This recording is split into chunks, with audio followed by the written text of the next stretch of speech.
Okay, good afternoon. Welcome and thank you for joining us. My name is John Copps. I'm from Mutual Ventures and I'll be chairing today's session. This is the latest in our series of webinars as part of the Department for Education's Fostering Recruitment and Retention programme. For those joining us outside the programme, in essence, this is about creating recruitment hubs on a regional or pan-local authority basis to recruit more foster families and provide more loving homes for our most vulnerable children. So the success of fostering recruitment hubs depends on cooperation between local authorities. And although a new approach in fostering, regional collaboration is established elsewhere in children's social care. And notably, regional adoption agencies, or RAAs, have been up and running since around 2017.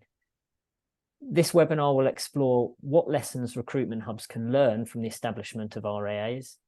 And we aim to connect the dots between hubs, fostering hubs, and the experience of establishing and running those RAAs.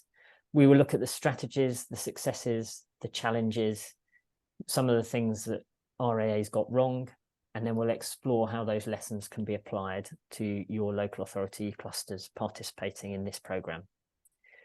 As advertised, I'm delighted to be joined by a panel of experts who have been there and done it, or are doing it at the moment. They'll say hello in a moment, but before they do, I just want to appeal to you. If you have any questions during the discussion, please submit them using the Q&A function at the bottom of your screen.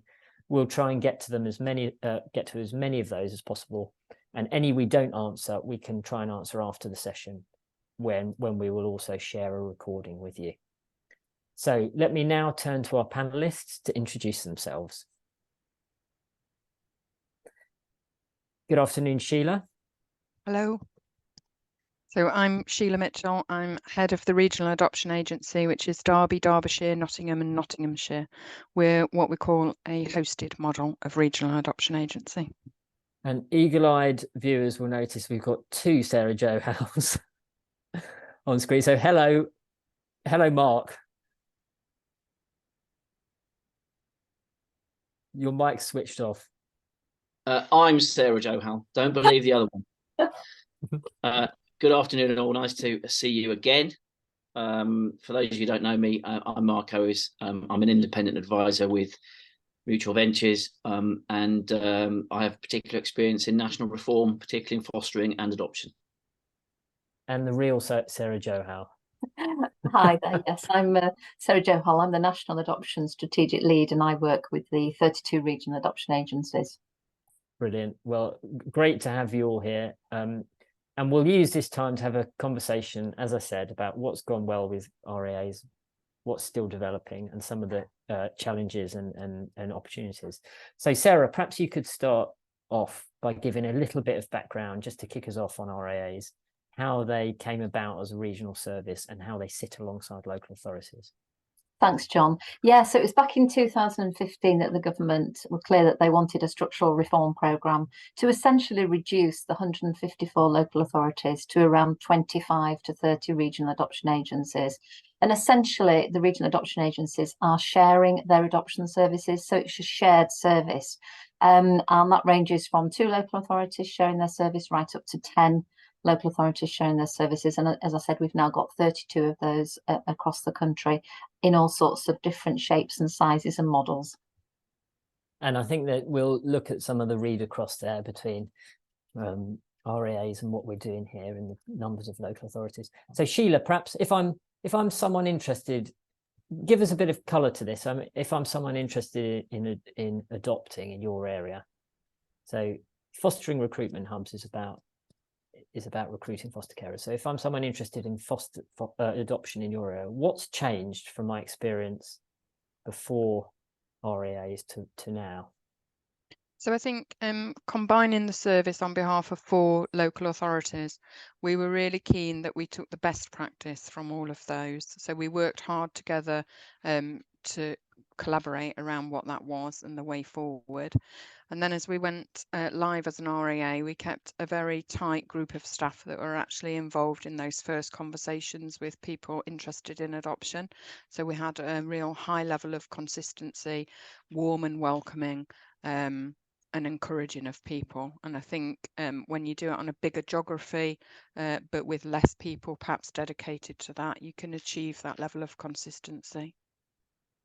Okay, and so if I'm inquiring to be an adopter, what happens?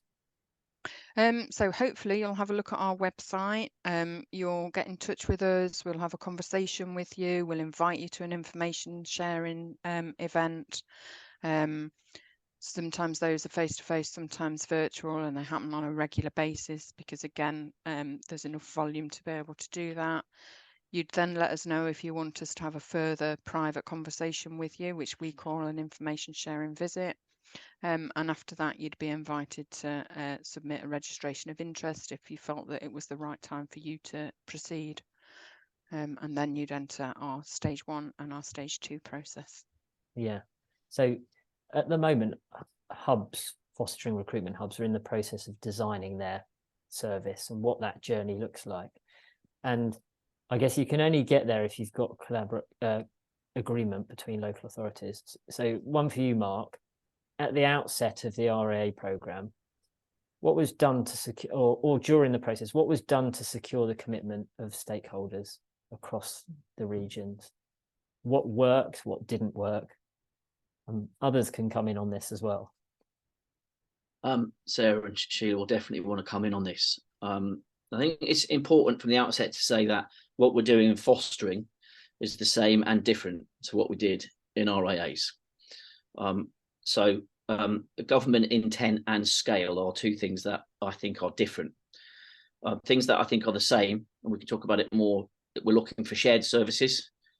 We're looking for shared governance with leadership by senior people. And we're looking over time for harmonisation in services. So there is consistency for foster carers in the way in which they feel about and have support and feel about the service. But the RA programme was a policy backed by legislation. So it's really important just to make that distinction, I think. So essentially the government says, if you don't join an RAA, we're going to take your adoption services off you. So from a restorative practice point of view, that's very much doing to you. That's high challenge. Whereas here, we have our clusters bidding in to say, we'd like to be involved. We'd like to be at the forefront of this, please. And we're very much up for it. So, you know, and I think that's very different. And what we had to do in the RA piece, or what I felt very strongly about in terms of facilitating the RA leaders to kind of learn and develop together, was doing with. So having high support and high challenge, but very much doing it together. And fundamentally being straight and honest about what was working, being straight and honest about the challenges, and being clear that not everyone in the room wanted to be in the room because there was legislation backing this. But ultimately, we got around that by working really hard together. The peer support, providing a space that was safe, high trust, and working through things together, sharing things together, and giving RA leaders a space, and the project managers is the forerunners to the RA leaders, space to think about how to handle their various directors of children's services, the kind of strong relationships that already existed, but also some of the challenges in bringing them together and the types of mechanisms through which you could do that. I'll pause there. No, that's really interesting. And so Sarah, from your point of view, I guess this webinar is about how local authorities work together and kind of some of the experience of that. So what did you do in establishing your RAA in terms of getting that consensus and getting that buy-in from everybody? Well, I think the fact that it was mandated by the government helped. And I think the fact that because we were being offered some resources to kind of make it happen, that was a really good sort of carrot. And first of all, we established a project board. We had a really clear kind of director who was going to take the leadership of that sort of board. And we very clearly thought about who we wanted involved. And I think our very firm belief was that the people who were experiencing the service needed to be involved in it in terms of shaping it. I think that, yeah, so I think establishing that kind of commitment from each of the stakeholders, making sure that you had one key person from each local authority who was like the key person to go to, who was holding the line on this and was able to kind of help make sort of provisional decisions on behalf of their local authority to kind of buy into that kind of vision, and working together about how you set the tone and what the vision is going to be like for that agency, really. So I think having that key group together was critical. And did that always work though? I mean, was it always the right person? And did they always come? And I'm just thinking some of the practicalities of doing this. And if they didn't, what did you do to get Yeah, around? I mean, I think on the whole, people did come. I think we probably had one local authority that was kind of going through quite a lot of difficulties at the time. And so it meant that the project manager, who was Howard, who I was working with, spent a lot of time communicating and talking to that agency when they couldn't attend, to get their views so that they could feed into the meeting. So basically communication for me was kind of the key thing that I felt we needed to over communicate. And some of the lessons we learnt was where we didn't do that well was when decisions weren't able to be made. So yeah, that's probably what we did. Does that reflect your experience, Sheila, as well? So over communicate, or I think Sarah talked about strong leadership and strong project management. So yeah, but both of those are really important. And I think also local authorities do work both cross-border and regionally on a range of different things. So tapping into the people that already have connections in different local authorities and learning from what they've already done. So there is the Regional Adoption Agency, but there are, so for example, in my area covering Derby, Derbyshire, Nottingham, Nottinghamshire, we commission jointly. There are other arrangements that are cross-border, and it's good to make connections with those, because what you tend to find is you'll find it's like knocking on an open door. So somebody will give you the name of somebody that might be able to give you the name of somebody else. Those things are really, really helpful. And also, it isn't just the social work side of it, the delivering that service. There are people in different departments. So for example, around IT, connectivity, accommodation, those sorts of things. And that's where your project management is really important. Again, making those connections, having a lead person for those areas in the different local authorities. HR was another one for us. It's really important to have a very multidisciplinary sort of a project team taking things forward. And Sarah referred to using the role of adopters and children in designing the service. How did that work for you? And was that helpful in buy-in and credibility and support from across local authorities?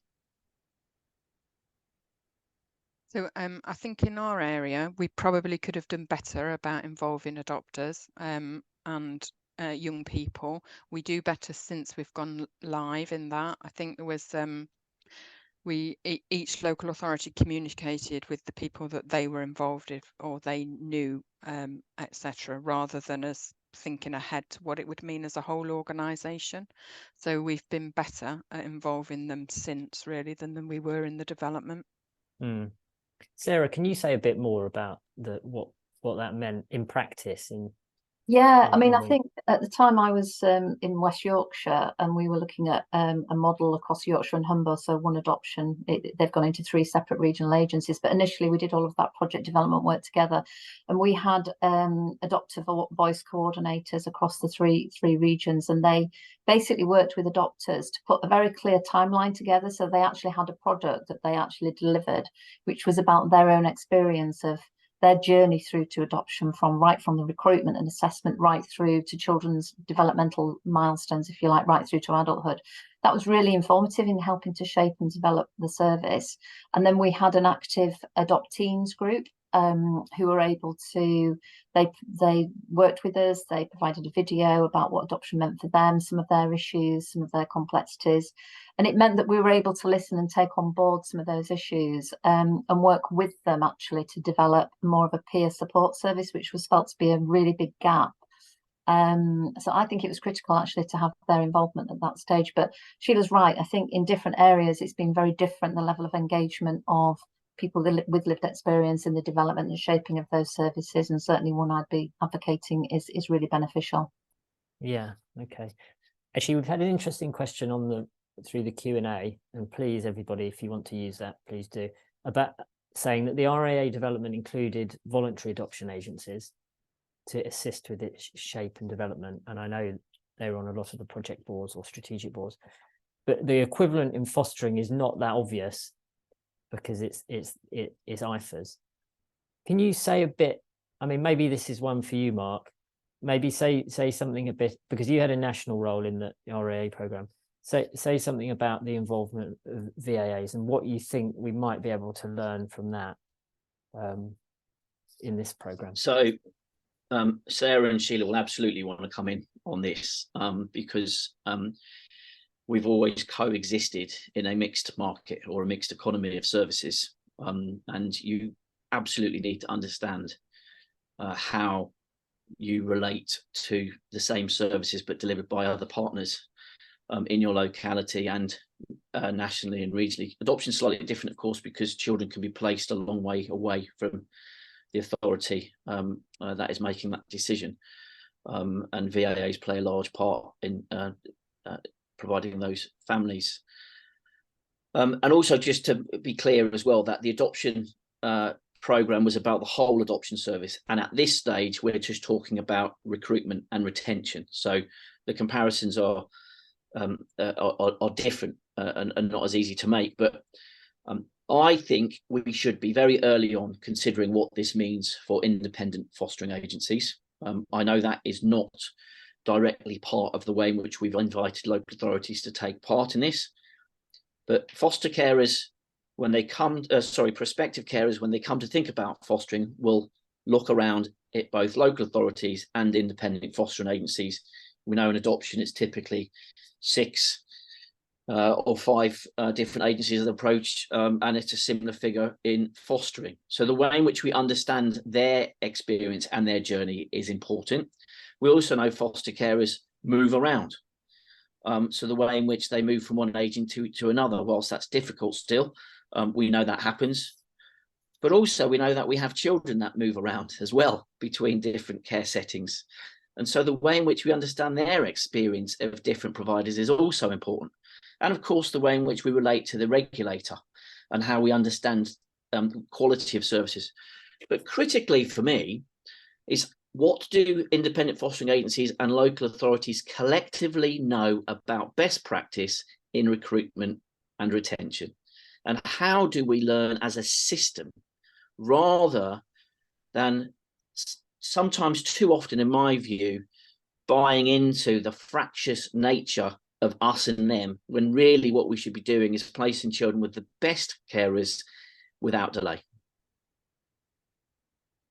Yeah.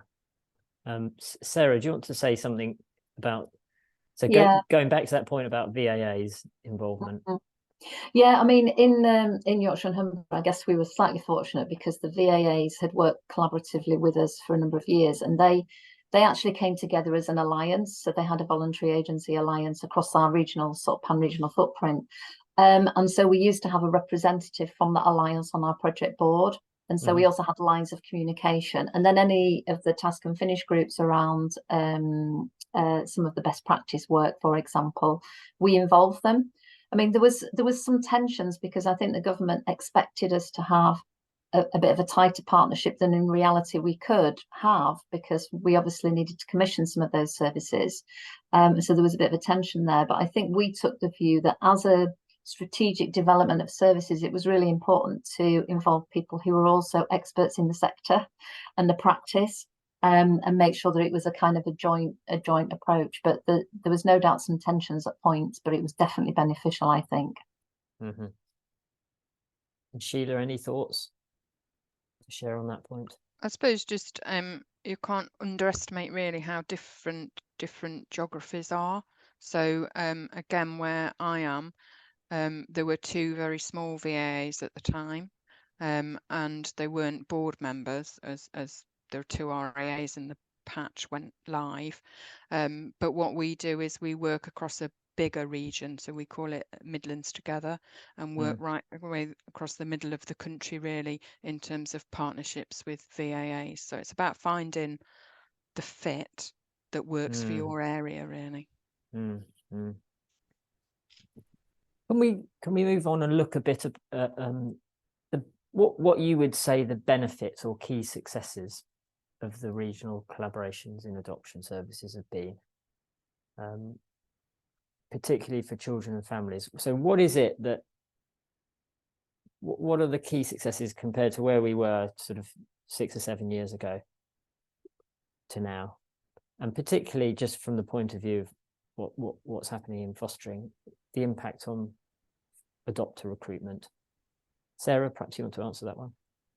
I'm happy to go first, and I'm sure Shiva will have her views as well. I mean, I think when we did some evaluation with adopters across West Yorkshire, where I was head of service before I came into this role, they felt that they got a better level of service. They got a better response. So people, interestingly, who come back to adopt for a second time came back into the process, and they said it felt much more streamlined, it felt much more professional, and they felt that they got a better experience, and less mixed messages, I think. I think it's given a really great ability to respond to need and to be creative. And I think particularly in the adoption support sphere, where you've had some local authorities who were very small and maybe only had 1 or 2 workers who worked in adoption and couldn't possibly help if you like, develop the range of services right from universal to specialist services that you needed. So I think, you know, we've seen sort of lots of different services crop up across different regions. And is that a function of scale, do you think, or is it a function of being able to have the really skill, you know, almost a concentration of skills? I think it's both. So I think you've got something about the scale, but also about your skill set of your staff.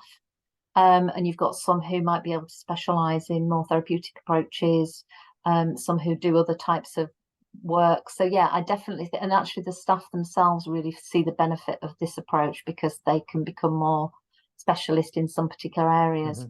But I think nationally, in terms of the work that we've done across the RAAs, you know, in terms of, so for recruitment, the You Can Adopt campaign, we've got our own website. That's where RAA leaders have come together and agreed that we're going to do some national recruitment. And some of the collateral that you can get from doing something national is very different to what you could afford to do locally. And actually having that sort of find an agency finder and driving people to one website is able to give some very clear sort of national messages around adoption, myth busting, who can adopt. So yeah, I think it's been beneficial in a number of different areas. Sheila? I'd agree, and I think the sharing of the knowledge, because knowledge in adoption and trauma in children and brain development, all of these areas, it's changing and growing all the time. So the ability to share that with a group of professionals that are working in that area, and then for them to share it on, there's something really very almost like efficient in the RAAs about doing that. And having been through a big change program as well, it's also a group of staff that are very, very willing to learn and to change the way we deliver services. So to listen to children, to listen to adopters, to listen to adults that have been adopted. It's quite a responsive system, I think, now, in terms of taking on board some of that messaging and changing things. So, for example, you can look in one particular area, there's maintaining relationships, keeping in touch area. There's been a lot of change there and a lot of change ahead in there, but you've got a group of professionals working in adoption that are keen and willing to change, to be responsive to learning. And just both, I asked this question because I know it's one of great importance across children's services. So you've talked about quality. Has there been an impact on cost? I would say it's probably nil at the moment. I think it's probably about the same. And I think probably one of the biggest challenges for us, because we've got the whole of the adoption services, is adoption support. I don't think it was very well resourced within the local authorities, and it's an area that's been sort of growing in need and demand. So I think the expansion of some budgets actually have probably gone up to try and meet some of those needs, but it makes it more apparent when it's sort of taken out slightly of the local authority. It becomes more clear about what the needs are, and I guess more defined. But I don't think I've seen any savings. I'm not aware of any savings, although I think probably in terms of the commissioning of the services across the Pan region, you will see some savings in that, but you're probably investing it in a different part of the service. That's my sense. So if I, in our region, I think there was a thought that there might be savings to be made, but what's happened is we've had the same budget for 5 years. So in effect, there are savings because the budget hasn't risen, but we've changed the way we spend the budget. And obviously it can't remain not uplifted forever. But that is, I guess there's efficiencies in spending the money in a different way rather than there being savings. I would say don't go into a big change program expecting that there will be savings. Mark, any thoughts on that issue? And just also on the previous question, John, the adoption system is more of a system than it ever has been. I think that's a critical point. When we talk about the care system, we don't have a care system. We have lots of people involved in doing their very best for the most vulnerable children in the country, but it's not a system per se. In adoption, we're now able to bring all of the key people into the right space. They have the right spans of control, and we have the right levels of influence and the right levers to make a difference to the way in which they operate collectively. And the best example for me in the adoption space is how over the last 3 or 4 years, Sarah and colleagues have brilliantly led a change in the narrative so that we now think about the significance of important relationships and more openness in adoption. And that has been made much easier because the group who lead adoption, both in the voluntary sector and in the statutory sector, are much tighter. They don't always agree. There is healthy challenge, but they're able to put children at the heart and birth families as well as adopters. I don't think we can say the same thing about fostering. Do you think we will be able to say the same thing about fostering in 2 years' time? Potential is absolutely on the table, John, and already we've had 2 community of interest conversations where we are bringing the cluster project leads together. We've got some senior assistant directors in the room. We're starting to look at who is going to be employed to be the hub leads on a permanent or seconded basis. And we're in a space, in a room, talking about the art of the possible in a way that we weren't before. So we're already having a different conversation. But when you look at the journey that 152 adoption agencies went on, statutory organisations with their regulation, the way in which they work together now and how much more willing they are for blind sightings, for kind of prospective adopters to see children before, the way in which we use activity days, the way in which we're talking about support, life story work, but critically greater openness and not thinking about adoption as the last resort in the way in which we used to, in the way in which we talk about it, because we are in a place now where we're starting to think hard about how we resource a system that provides the right level of support to birth families and adult adoptees as well as to adopters. You think about the way in which we are able to support foster carers differently in a similar way, but critically, fostering is a prerequisite, a good fostering is a prerequisite to good adoption. And the way in which we think about care planning collectively and permanence, psychological permanence for all children in the care system. And let's remember, fostering is essentially our care system. 70% of our children are in foster care. We're only talking about 4 or 5% in adoption. The way in which we can come together and make the system better is possible when you have fewer services coming together in a more trusted way. I think that's an important challenge for the programme and an important challenge for all the people who've joined here as well, who are going to be, running those services. Before everybody else came on this webinar, when we were just talking, we talked about going into the sort of warts and all of this, of the process of setting up an RAA, because really this is about what can Fostering Recruitment Hubs learn from that. So we've talked about some of the successes. So let's talk about some of the challenges. So I guess maybe Sheila first. When you were setting up, what didn't work? What did you get wrong to start with? And what would you have done differently? I suppose it's different because with the adoption it was all of the services. So with recruitment hubs for fostering, it's part of the service, so it's slightly different. But there were things. So the day we went live didn't quite go to plan because legal agreements weren't agreed at the time. So there's allowing for some flexibility really around the day you think you're going to go live in your head. We are co-located in all 4 local authorities, and since we've gone live, the people we were co-located with tend to have moved. So we're no longer co-located with the people that we were with. Things like that are quite challenging because things move around you, and when you're going live, you've got a project team that are keeping in touch with all the right people around these things, and once you're live, that's gone really. And so people don't intend to move the staff that you were co-located with or forget about you, but that's sort of what happens, and it's quite a challenge. So I guess it's thinking about all those other services as well, not just the social work of fostering as you go live, and what keeping about people involved. So what was when you were in the process of setting up, what was the thing that caused the most consternation?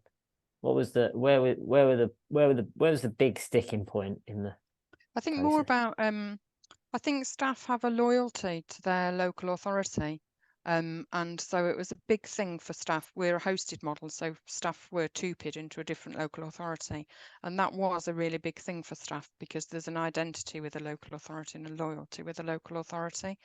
And I think involving the staff in determining what would be best practice from a particular area and the way we were doing it, so that people felt they'd shared and there was joint sign up to however we were going to do it, rather than adopting the way that one local authority did it. And I think that's probably particularly if you're a host authority, you have to really work hard to not be seen to have taken over, and even when you work hard to do that, you still will be seen to have taken over in some ways. Sarah, did that reflect your experience? Yeah, I think so this is probably quite related to your recruitment hub. So I think what happened in our region in West Yorkshire, because we were the first one to go live, we had quite a lot of staff leave because of that very thing that Sheila was talking about. People were worried and anxious about the new arrangements, and so there was quite a few vacancies. And then because there was some pressure on budgets, the local authorities decided we don't need to spend that money on marketing for adoption anymore, because actually they're all going into this regional agency and they're going to have a marketing budget and it's all going to be fine. So we actually came into the agency with actually a real downturn in the number of adopters coming through, and our numbers plummeted through the ground. So I think in terms of having everybody live up until the date that you move onto your central system and having your investment and kind of still having staff doing that work is really important, so that you've got a seamless service going through. And I think for the later RAAs, that was really something that they took on board. I think the integration with the local authority is a really important point. Those relationships that the Fostering Recruitment Hub has with the local authority in terms of the staff who are involved in assessing adopters, that connection really needs to be maintained in some way, because I think the staff and bringing them on the journey for us was a really critical point. And I remember going to one meeting and thinking I haven't done enough communication with that staff group. Panel members, we didn't do anything with our panel members, and obviously you will need to think about that in terms of your fostering recruitment. What do they know about it? How are they being brought on the journey? Because all of your fostering panels will have been operating in individual arrangements and all have different thresholds and views about, when do people stop smoking? When can they, how overweight? All of these sorts of issues, how you work with your fostering panel will be pretty crucial, I think. But yeah, we're still working through quite a few issues, I think, in terms of funding, tutor-paying staff. Some areas still haven't tutor-paid staff. They're still talking about that. And I think particularly this issue about the integration with the local authority and care planning teams is still an issue that Sheila and I were even talking about this yesterday. We had a whole day talking about the theory of change around matching and how can we improve matching and decision making for children. So yes, we're definitely not at the end of the road. Yeah, okay, let's pick up some of those. So we've had a question in about how have the panel made sure the relationships with parts of the services that stay in the local authority have been maintained? So you mentioned that, Sarah, but what have you done in practice, what have you done to keep that link going? Yeah, so so I think people do it differently across the country, but in West Yorkshire, when I was there, we had an operational leads group. So we had the management board that kind of dealt with all of the kind of local authority assistant director level, if you like. And then we had an operational board, which was either a service manager or a head of service in a local authority. And that was a kind of a way in. So we'd have some discussions with the operational group around real practice issues, where we've got concerns around child permanence reports, where we've got concerns about how we do together and apart assessments for siblings. Those sorts of meetings, if you like, allow for conversations then to be maybe taken away and a piece of work done with relevant stakeholders from each local authority to work on particular tasks. So, moving children on to adoption, you need your fostering service in there, so making sure you had reps on those groups, on particular task groups that you were kind of wanting to focus on. But yeah, I'm sure other people do it differently. Can I pick up some specific things? So you mentioned funding, you mentioned finance. So Sheila, how do you get on with your finance counterpart, your finance colleagues in local authorities? Really well, actually. So we have a pooled budget which we manage, but our finance leads from all 4 local authorities, they meet on a monthly basis to look at our budget monitoring. So we do it, but on a monthly basis we share it. And we, similar to Sarah, we have a board and then an operations level of meeting. But in addition to that, so we regularly meet with like the finance leads every month, leads for the data once a quarter, legal advisors once a quarter, medical advisors across the whole footprint once a quarter. So there are people connected within the adoption process that we meet with from all 4 local authorities on a regular basis. And aside from that, we meet individually with the local authorities if there's any problem solving to be done. I would say the message is that communicate. And from my point of view, the staffing in the RAA has been relatively stable, whereas the staffing in the local authorities can perhaps change more frequently. So you do have to keep communicating and explaining and keeping people on board. And so the Fostering Recruitment Hubs have funding for the first 2 years, so until end of March 2025, and then there's no commitment from central government at this point. So they have to agree a way of sustaining the service.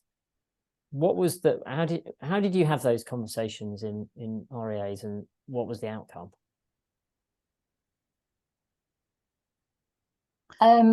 Well, I can tell you what happened in West Yorkshire. Essentially, our project manager worked with the 5 finance leads from each of the individual local authorities, and they worked out the as-is budget around adoption, and they broke that down into all the different sort of cost centres, and then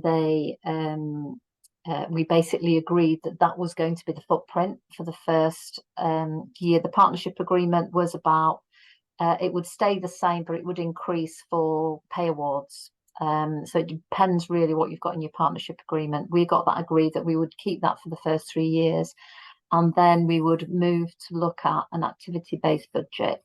And in about 2020, we did a piece of work to move to an activity-based budget in West Yorkshire. And it was interesting, actually, that process in terms of how we did that. We agreed in a sense the principles of what we needed to be in and out of the activity budget. And then once we'd agreed the principles of it, and what those sort of cost centres were going to look like, and what bits of work we're in and what bits of work we're out, and what outcome measures we might want. So was it placement orders? Was it all the children in the process? We got those agreed, and then we did some financial modelling against that. And I think what was really clear was that there was two authorities in particular, one in particular, that there'd always been this kind of undertone of, oh, they've never really put much into the pot, even though they've got a lot of work. And so it did actually mean quite a significant rebalancing of the budget after 3 years. And then that was agreed for on a 3-year programme, but it would then be reviewed depending on the figures of the last 3 years. I think now they're in kind of year 2 of that, and because of the cost of living crisis and everything else, they've been asked to review it again a bit early.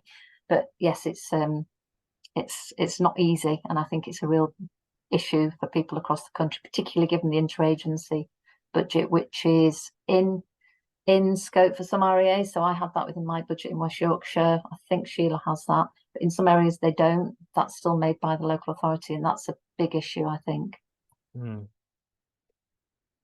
And was that process similar for you, Sheila, or? So yeah, we had a pooled budget from going live with the intention to move to a model which was based on usage, and we haven't we've done various pieces of work around that since we've been live, and we've not managed to move to any sort of formula that's based on usage. And why is that? Is that because there are winners and losers, and that redistribution of the budget that Sarah talked about is challenging if you're one of those that needs to pay more, really.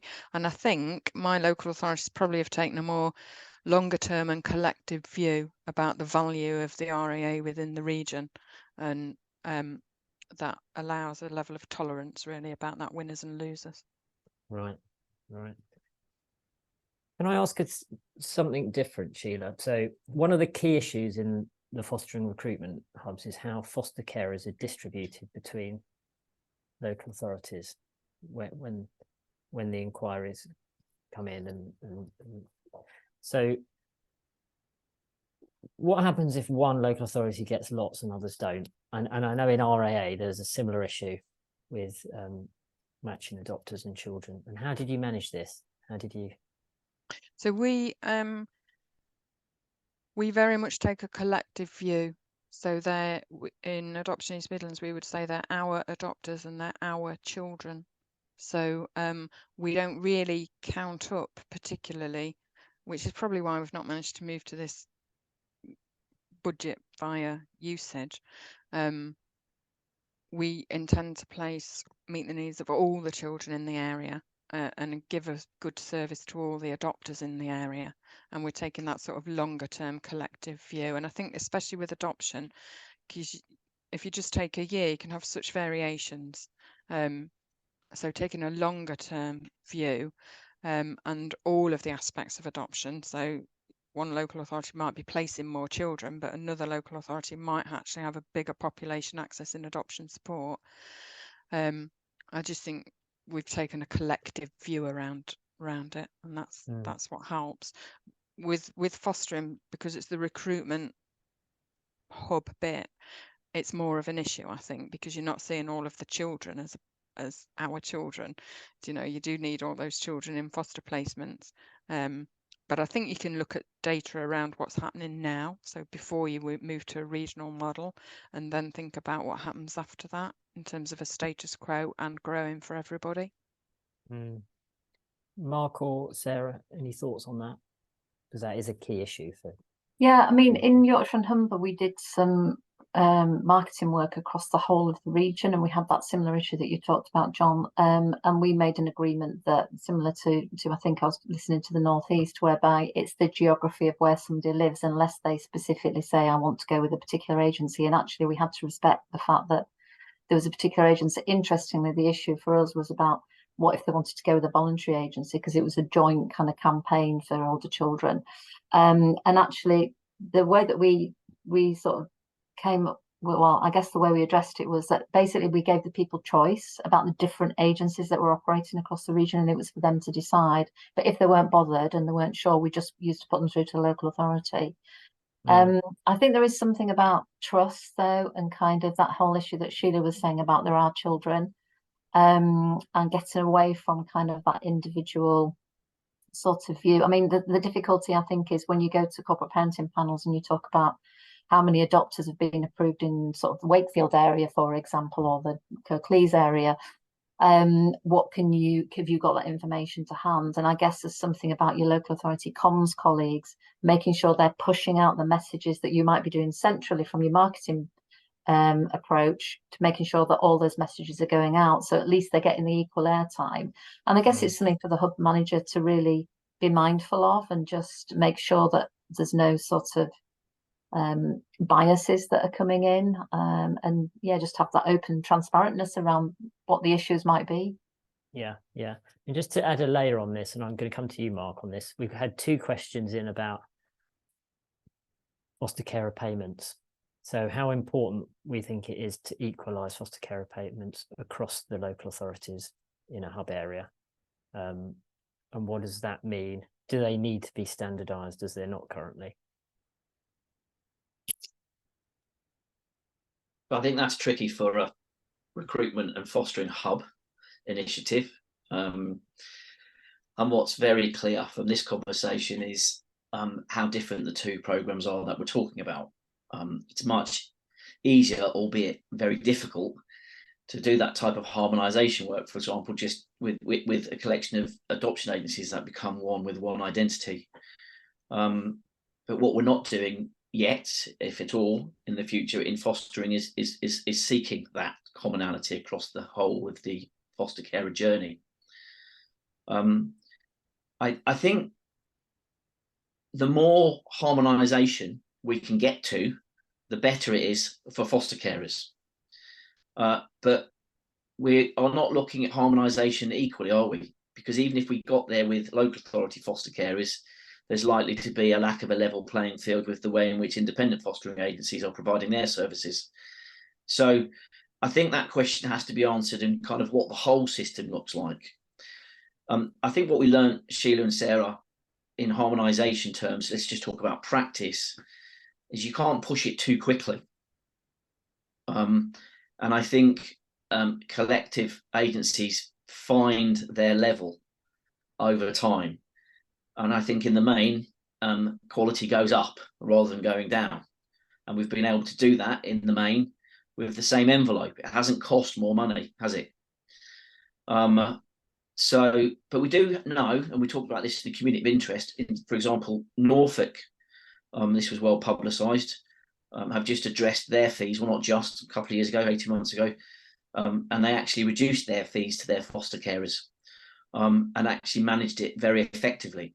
And we've been talking about whether we might invite Norfolk into the community of interest to talk about how they went about that. So it's definitely possible to reduce fees, to change them, and to keep your foster carers on side.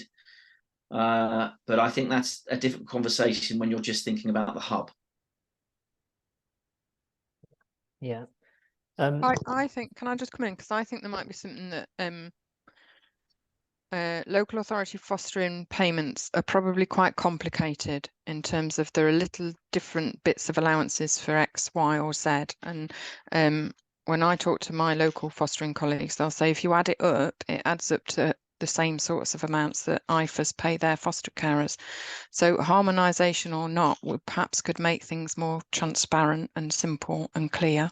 And part of which local authority foster carers choose to go to might be when they're seeing that, and that in itself would then be an incentive for local authorities to perhaps harmonise. There'd be some natural occurrences around that, perhaps. Thinking about another lesson from the programme rather than your kind of job setting up the RAAs. What's come across really important is the way that you've all been able to learn from each other, and learn from the expertise of other local authorities as well. So I know, Mark, you were involved with this during the RAA process. What was that? What did that infrastructure look like that allowed RAAs to learn from each other? And I'm just thinking, what can we replicate in in this programme? If I may, John, I'm going to actually ask Sheila and Sarah to start with that, because in a sense they were customers of that support, and they will have their own views of what worked and what didn't work, given they were trying to get this across the line with all of the challenges and opportunities that presented them, similar to the way in which hub project managers are experiencing it now. I think just the opportunity for people to come together and share experiences and learning, and still in the REA leaders group, we can message each other about, have you got an example of this, that, or the other, and or I've come across this, how do you deal with it? And there'll always be a response to that. And I think particularly when you're in you know, managing change, if someone else has already done something, sharing of that is really, really helpful, so that you haven't got all these projects reinventing the wheel, but sharing the challenges and the learning. So just that space to come together was really, really important, and that builds trust in relationships then. And the fact that you've now got an REA leaders group that everyone can lean on each other in. Yeah, and again, the personnel in that does change, but it's it's like a community of space for sharing and learning. Yeah, I mean, I think during COVID, that's a really good example of how that worked really, really well, because I think at one point we were meeting every 2 weeks because actually the messaging was changing all the time and we're having to adapt and change our service. And so being able to share and talk about what people were doing, how people were doing it, what ideas people had.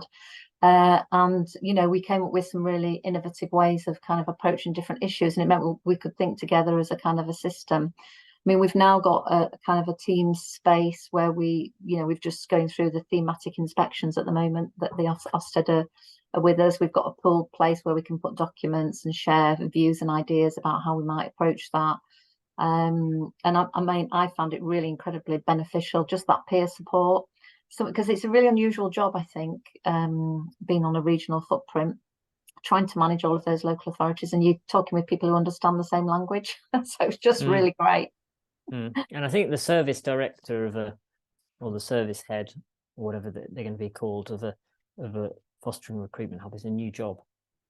I mean, no one's done it before. So I think in that way, it's very similar to the REA leaders. We're approaching the end of this. Go on, sorry, John, Mark. just to the space for the RA leaders and before them the project managers was a facilitated space that was safe and trusted. Agenda was co-produced. People were encouraged and always did say whether a session was useful or not. And they were very well attended and always have been. And I think that speaks volumes. People come because they derive value from it, but they also derive value from it because they are very giving. And there is not a preciousness in a space where I think it was as precious as anywhere I've seen in children's social care. Adoption services were quite impenetrable in times in terms of sharing best practice and understanding kind of why you would go against practice wisdom.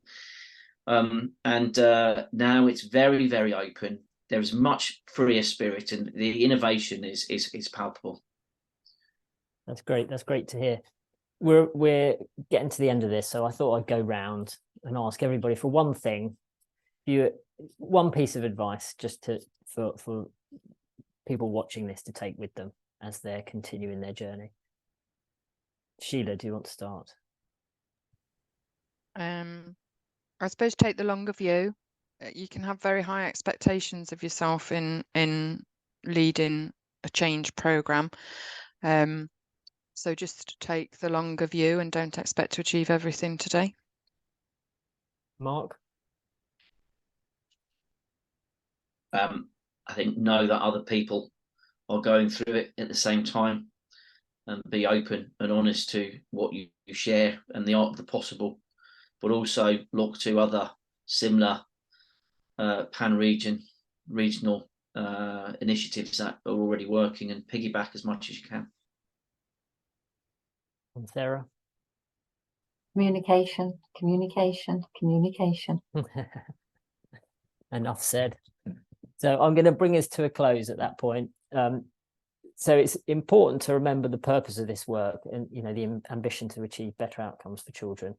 And that's the spirit in which I think we've had this conversation. And there are lots of lessons to learn from the RAA, albeit it is a different programme. And I think possibly if you take an action for today, that those people listening, drop your colleagues in your local region's RAA an email and have a conversation with them if you haven't already done that, because I'm sure there'll be local knowledge that you can benefit from them having done something similar. If you have any additional questions, please talk to your coaches about those, and we'll look to answer any questions we haven't after this and share a recording of the webinar for those that weren't able to attend. So just leaves me to say, well, we always welcome feedback. So any other suggestions of any other areas you'd like to cover, please let us know. And just to say thank you very much to Sheila, to Sarah and Mark, our panelists, for their time. And thank you to you all as well for joining us.